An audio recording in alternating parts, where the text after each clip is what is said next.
Hello students, welcome back to the online class of Semstar Global School. Myself Pratima Singh, and today we are going to start a new chapter which is of geography. Chapter 14, Globes, Latitudes and Longitudes. So before starting the main topic globe, let's first know some facts about Earth. Earth is the third planet from the Sun. It is the only planet where life exists. It is the fifth largest planet in the solar system and is also known as blue planet or ocean planet, as 3/4, that is 75% of the earth is covered with water.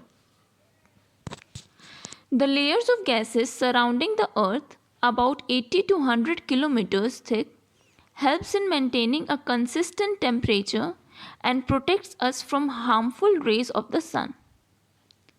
Earth is not a perfect sphere. It is slightly flattened at the poles and bulging at equator. This is known as geoid, which means Earth-like. The polar diameter of Earth is 12,720 kilometers and circumference 40,008 kilometers are less than the equatorial diameter, that is 12,760 kilometers and circumference of 40,075 kilometers.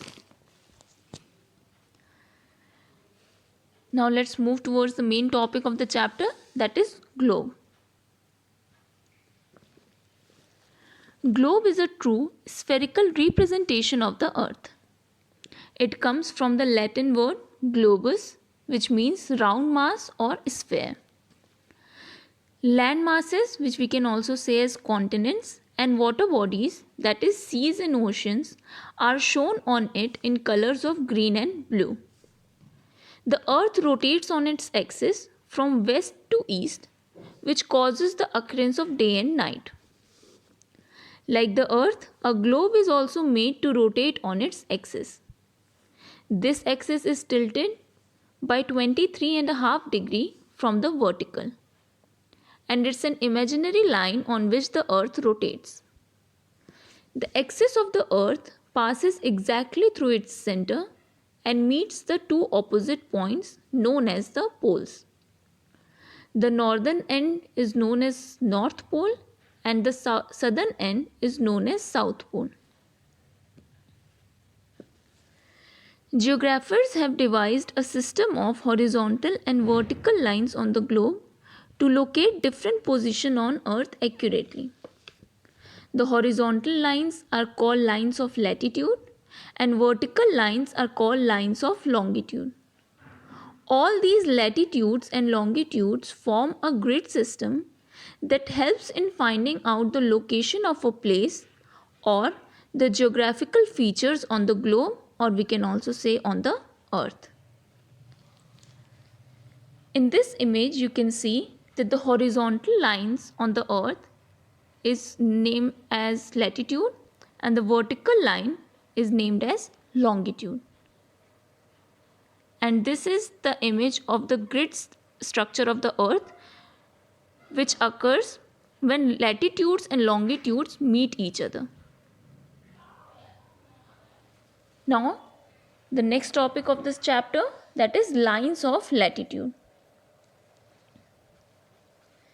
The best known line of latitude is the equator at 0 degree.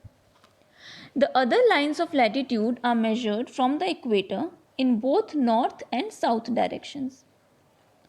All these lines of latitude form a series of hoops around the globe.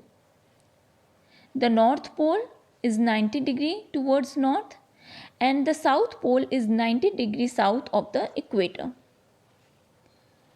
There are total 181 lines of latitude including the equator. Latitude of a place is the angular distance. It is expressed in degrees followed by the letter n if the place is in the northern hemisphere and s if the place is in the southern hemisphere. Line of latitude are referred to as parallels as they encircle the earth parallel to one another.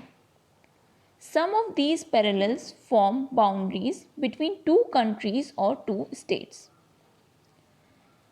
Now we will just quickly understand the features of the lines of latitude.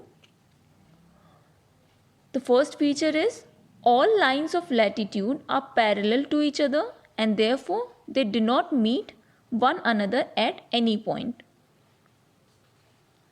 Lines of latitude are hoops or circles which keep decreasing in size towards the poles.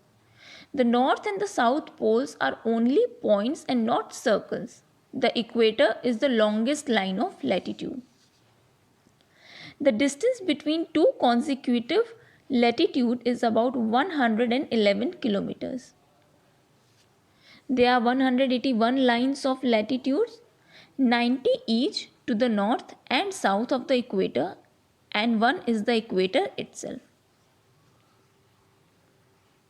So students, this was it for today's video. In the next video, we will continue the same chapter with new topic. Thank you.